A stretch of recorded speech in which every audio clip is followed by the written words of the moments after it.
अस्सलाम वालेकुम viewers, welcome to my YouTube channel me and my world. आज मैं आपके लिए कतर प्रोडक्शंस के उमर सीरीज की किस्त नंबर 4 का उर्दू तर्जुमे के साथ ओवरव्यू लेकर आई हूँ। ड्रामे की तरफ बढ़ने से पहले आप सबसे गुजारिश है कि मेरा चैनल सब्सक्राइब करें, मेरी वीडियो लाइक करें और ज्यादा से ज्यादा अपने फैमिली फ्रेंड्स के साथ शेयर करें। शुक्रिया।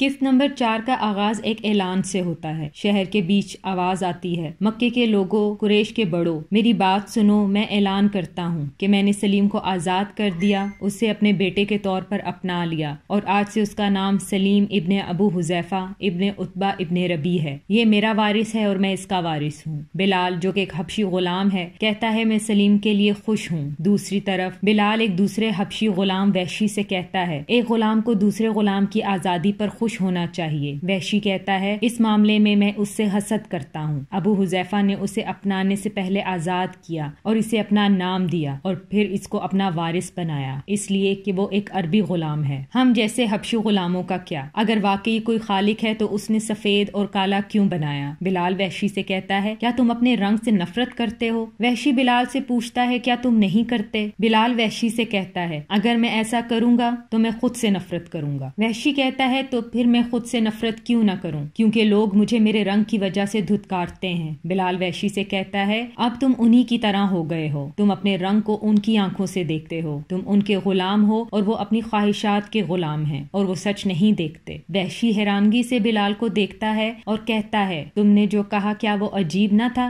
बिलाल वहशी से पूछता है तुम इस कलाम के बारे में क्या कहते हो जिसके बारे में कुरैश बात कर रहे हैं? वहशी बिलाल से पूछता है तुम कहना क्या चाहते हो? बिलाल वहशी से कहता है क्या एक गुलाम के सुनने के कान नहीं होते? इस पर वहशी कहता है मेरे सरदार ने मुझे सिखाया है कि जब मैं उसकी खिदमत में हूँ तो ना कुछ सुनूं और ना कुछ देखूं, मगर हाँ मैं जानता हूँ कि वो मोहम्मद और उसके दीन के बारे में बातें कर रहे थे। बिलाल पूछते हैं तो तुम क्या सोचते हो? इंसान को हमेशा अपने दिलो दिमाग से सोचना चाहिए और सबसे पहले अपने बारे में सोचना चाहिए। जिस पर वहशी कहता है मैं क्यों मोहम्मद के बारे में फिक्र करूं, मुझे अपनी राय नहीं जाननी इसके बारे में। जिस पर बिलाल कहता है कि मोहम्मद एक कुरैश के लिए नहीं बल्कि पूरी इंसानियत के लिए आए हैं, हर अरबी, हर अजमी, हर काले और हर सफेद के लिए। जवाबन हबशी कहता है तुमने ये सब कहाँ से सीखा है? बिलाल हिचकिचाते हुए कहता है तुमने लोगों की बातें नहीं सुनी जो मैंने सुनी है, तुम भी वो जानते हो जो मैं जानता हूँ। वहशी कहता है क्या वाकई में मोहम्मद तमाम इंसानियत के लिए आए हैं? बिलाल हाँ में सर हिलाते हैं। वहशी कहता है अगर मैं मोहम्मद पर कल ईमान ले आऊं तो क्या वो मुझे गुलामी से आजाद करवा लेंगे या नहीं? बिलाल कहते हैं तुमने सुना था जो कुरैश ने कहा था कि वो मोहम्मद को रोकने की कोशिश करेंगे, जबकि मोहम्मद आला इखलाक रखते हैं। सच की खातिर कोशिश की जानी चाहिए, इसकी खातिर ख्वाह कीमत है, इसके बरक्स अदलो इंसाफ के साथ फैसला होगा। ये कहकर बिलाल चले जाते हैं।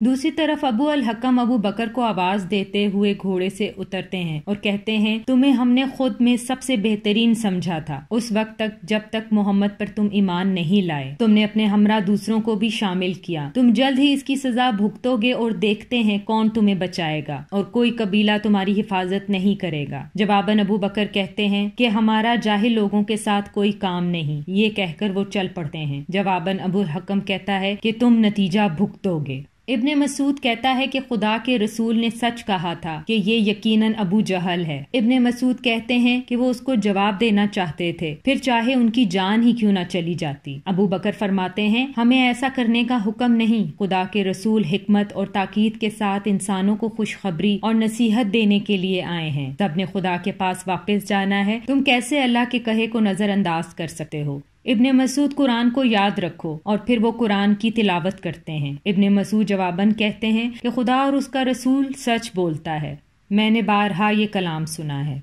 दूसरे मंजर में अबू अल हकम उमर के घर आते हैं। उमर उनको खुशामदीद कहता है। अबू अल हकम जवाबन कहता है मुझे इन लफ्जों की जरूरत नहीं और कहता है कि कैसे तुम मेरी राय के खिलाफ गए, कैसे उतबा इब्ने रबी ने तुम्हारी राय की तारीफ की और मेरी बेइज्जती। अब सब ये कहते हैं कि उमर अपने मामू से ज्यादा समझदार है। उमर जवाबन कहते हैं इसी वजह से तुम यहाँ आए हो। सुनो अबू अल हकम। जिस पर अबू अल हकम कहता है कि तुम मुझे अबू जहल क्यों नहीं बुलाते जैसा कि मोहम्मद और उसके साथी कहते हैं। उमर کیا ہم نے اس کے بارے میں مشاورت نہیں کی تھی؟ مشاورت کا مطلب یہی ہے کہ ہر کوئی اپنی رائے دے اور ایک کی رائے کو منظوری ملے، نہیں تو ہر کوئی اپنی رائے پر قائم رہے گا اور لوگ کسی بات پر بھی اتفاق نہیں کریں گے اور طاقتور ہی کی جیت ہوگی اور تلوار کی زبان میں بات ہوگی، جس پر ابو الحکم کہتا ہے یقیناً طاقتور ہی جیتتا ہے۔ عمر تو پھر ہر کوئی ہتھیار کی زبان بولے گا، ہارے ہوئے جیتے ہوئے کے خلاف منصوبے بنائیں گے۔ ابو الحکم، میں تمہیں خوش کرنے کے لیے اپنی رائے بدل نہیں سکتا۔ ہاں، میں محمد اور اس کے دین کے خلاف ہوں، لیکن اتنے میں عمر کے والد الخطاب آ جاتے ہیں اور کہتے ہیں کہ تم آپس میں لڑ رہے ہو؟ ابو الحکم جواباً کہتا ہے کہ اپنے بیٹے سے پوچھو، کیا تم نے اسے اپنے بڑوں کا احترام کرنا نہیں سکھایا، خاص طور پر اس کے رشتہ داروں کا؟ دوسری طرف ابو ولید اپنے بیٹے ابو جندل اور مکے کے دوسرے ساتھیوں کے ہمراہ ابو حذیفہ کے گھر آتے ہیں اور کہتے ہیں کہ کیوں کر تم نے سلیم کو اپنا بیٹا بنانے سے پہلے مجھ سے اور اپنی والدہ سے نہیں پوچھا؟ ابو حذیفہ جواب دیتے ہوئے کہتے ہیں، میں نے اس دن دیکھا تھا آپ کو میرا سلیم کے ساتھ ایک پلیٹ میں کھانا کھانا برا لگا تھا۔ ابو ولید برہم ہو کر کہتا ہے، تو تمہیں اس کی پرواہ نہیں جو مجھے ناپسند ہے؟ ابو حذیفہ، میں چاہتا ہوں کہ میں جسے چاہوں آپ بھی اسے پسند کریں، میں جس سے محبت کروں آپ بھی اس سے محبت کریں۔ ابو الولید کہتا ہے، تو کیا کرو کہ اگر میں ایسا نہ کروں؟ میں پوری کوشش کروں گا آپ کو خوش کرنے کی، ابو حذیفہ کہتے ہیں، لیکن صحیح اور سیدھے طریقے سے جو مجھے ٹھیک لگے گا۔ اتنے میں ابو حذیفہ کی بیوی آتی ہیں تو ان کے والد ابو یزید ان سے دریافت کرتے ہیں، کیا تم خوش ہو اس سے جو کہ ابو حذیفہ نے سلیم کے ساتھ کیا؟ جواباً وہ خوش ہو کر کہتی ہیں، کیوں نہیں، وہ میرے بیٹے جیسا ہے۔ اگر میں ناپسند بھی کرتی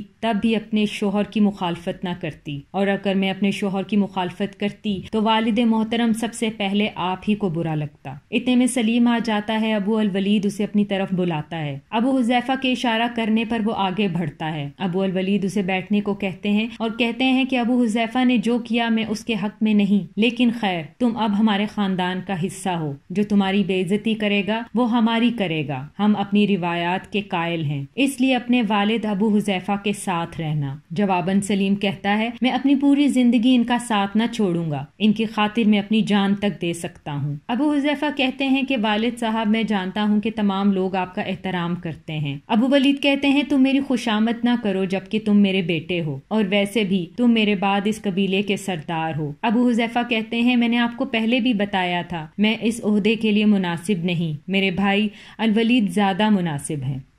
اور یوں کس نمبر 4 کا اختتام ہوتا ہے۔ آخر میں آپ سب سے گزارش ہے کہ میرا چینل سبسکرائب کریں، میری ویڈیوز لائک کریں اور زیادہ سے زیادہ اپنے فیملی فرینڈز کے ساتھ شیئر کریں۔ اگلی قسط تک کے لیے اپنا خیال رکھیں۔ اللہ حافظ۔